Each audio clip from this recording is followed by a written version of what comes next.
RVBN, the Rich Video Blog Network, home to weekly NFL predictions, great personality profiles, including sports stars, professional wrestlers, actors, actresses, and TV personalities, sports video blogs about the NBA, NHL, Major League Baseball, NFL, and college sports, professional wrestling video blogs about angles, storylines, characters, tag teams, and pay-per-view and house show results. Entertainment video blogs about TV shows, movies, radio, TV, and cable networks, and tons more. Collection of my work going back to June of 2014 on Facebook and YouTube. RVBN, Dorca, Massachusetts. Good evening, Facebook, YouTube, Twitter, and Google+.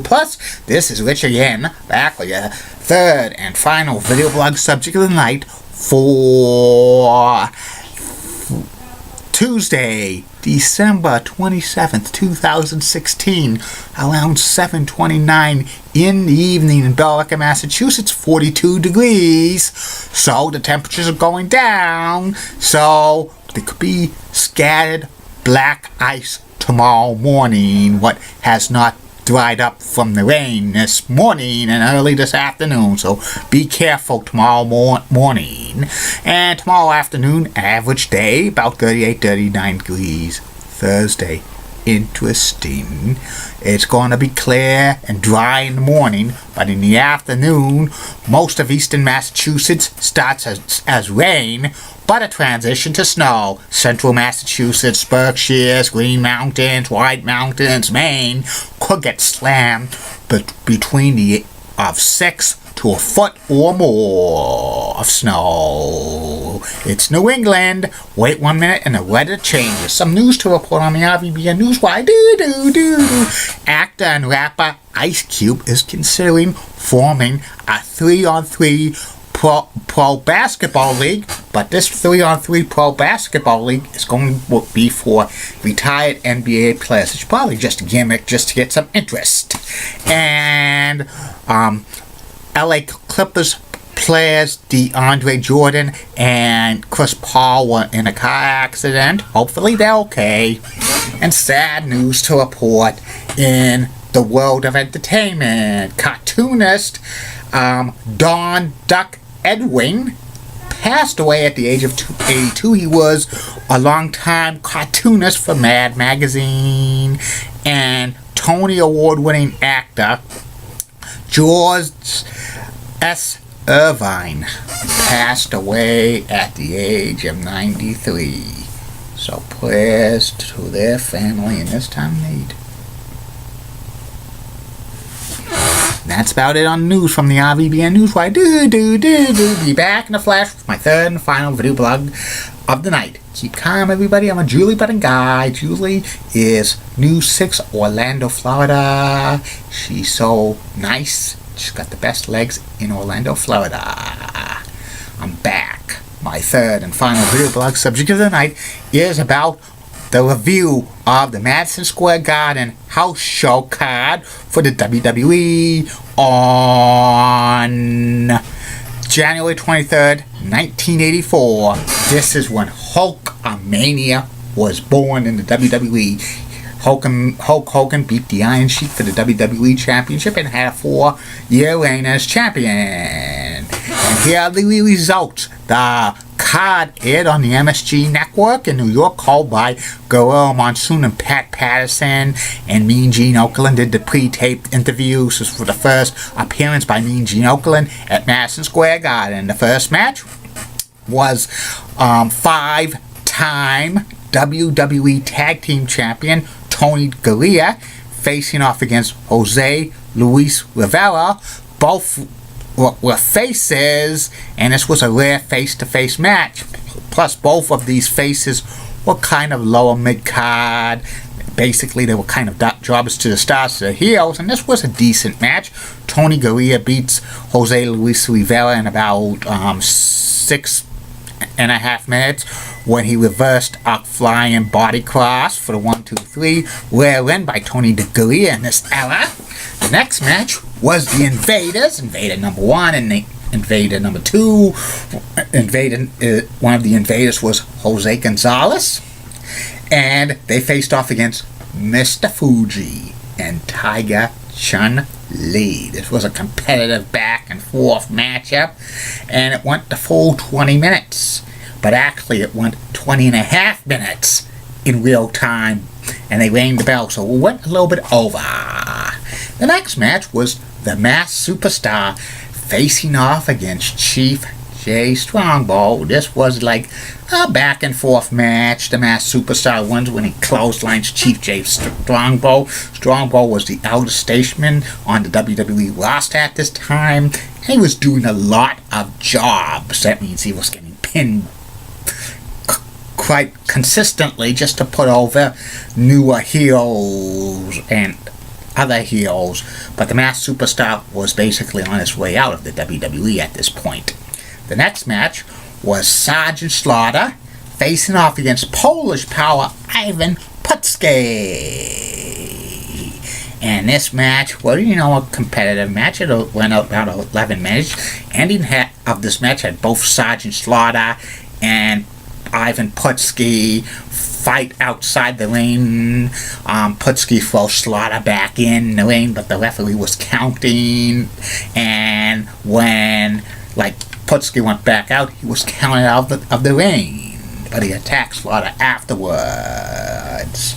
The next match was Mr. Wonderful Paul Orndorff with Rowdy Piper facing off against Salvatore Bellomo. This was Mr. Wonderful Paul Orndorff's debut at Madison Square Garden, and this was the first appearance of Piper in Madison Square Garden since 1979.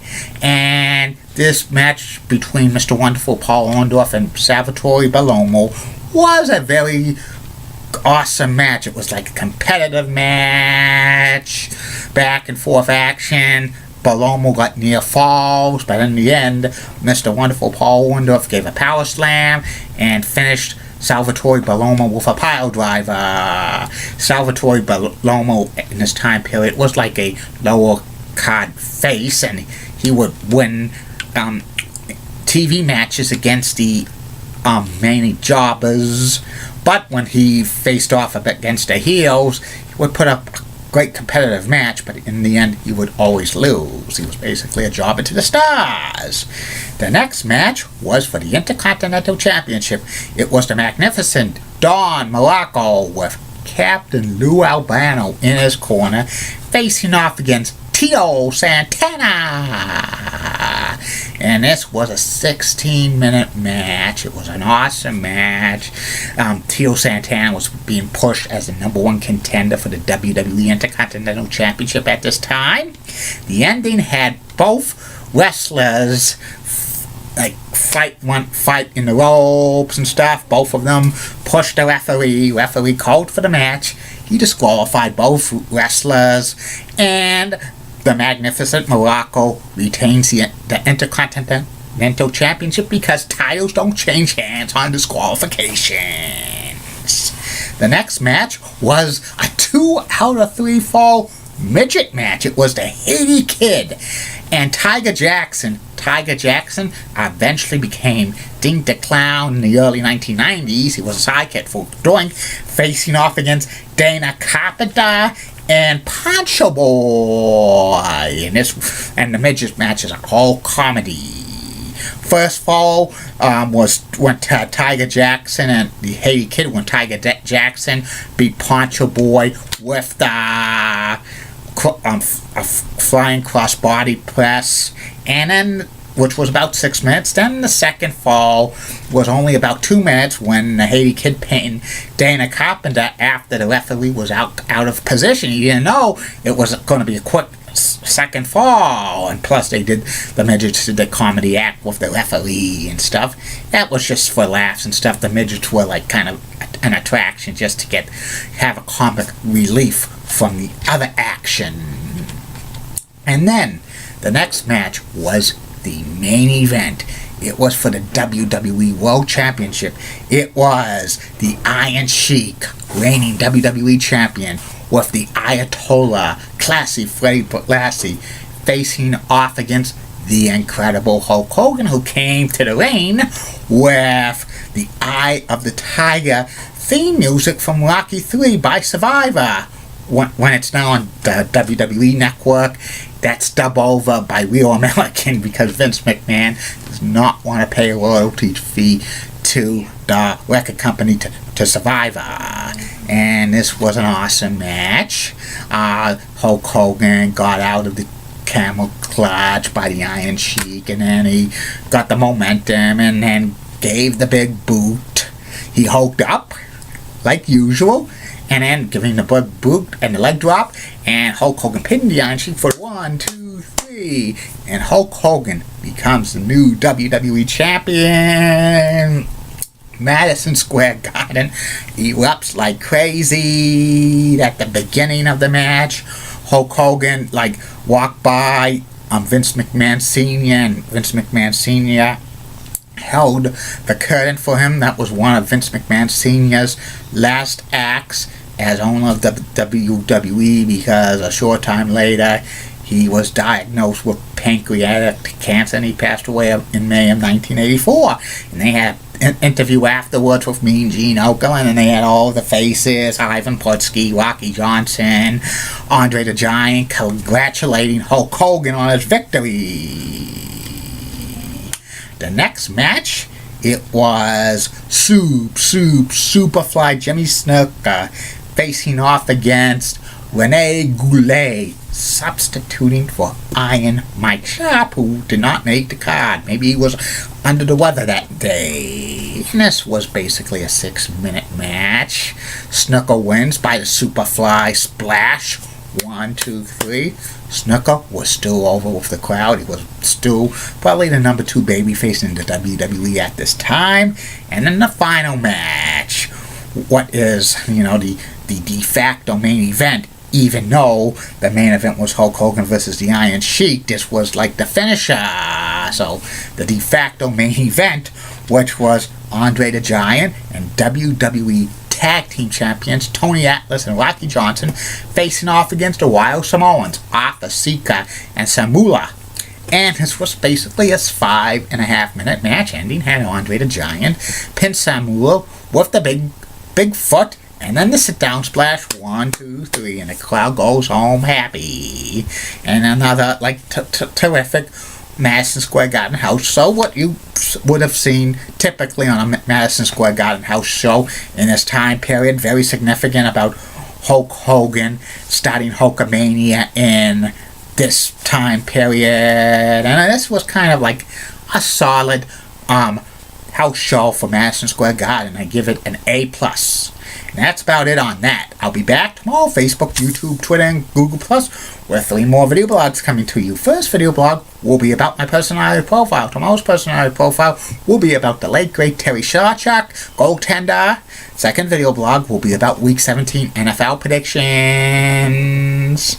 And the third and final video blog of the night will be about the Madison Square Garden house show card for the WWE on February 20th, 1984, which the main event was headlined by Hulk Hogan facing off against Mr. Wonderful Paul Orndorff for the WWE Championship. Keep calm, everybody. I'm a really pretty guy. Molly World Blood. WCC rocks and has nice legs. Elizabeth Hutt's so stunning. She's the best. Amy Sweezy's awesome. Amy Linda Church of WPIX Channel 11, New York is such a walking cool. Got the best legs in New York City, bar none. Bob Gibbs of ABC 11 has that sweet southern accent. Heidi Watney of MLB Network rocks, and she has the best legs on the MLB Network. And Lisa Bell of New 6, Orlando, Florida, is awesome. She's got the 4th best legs in Orlando, Florida, behind Amy Elizabeth, my favorite, Julie Broughton. And in the words of Dee Patel last week, no buzz by now.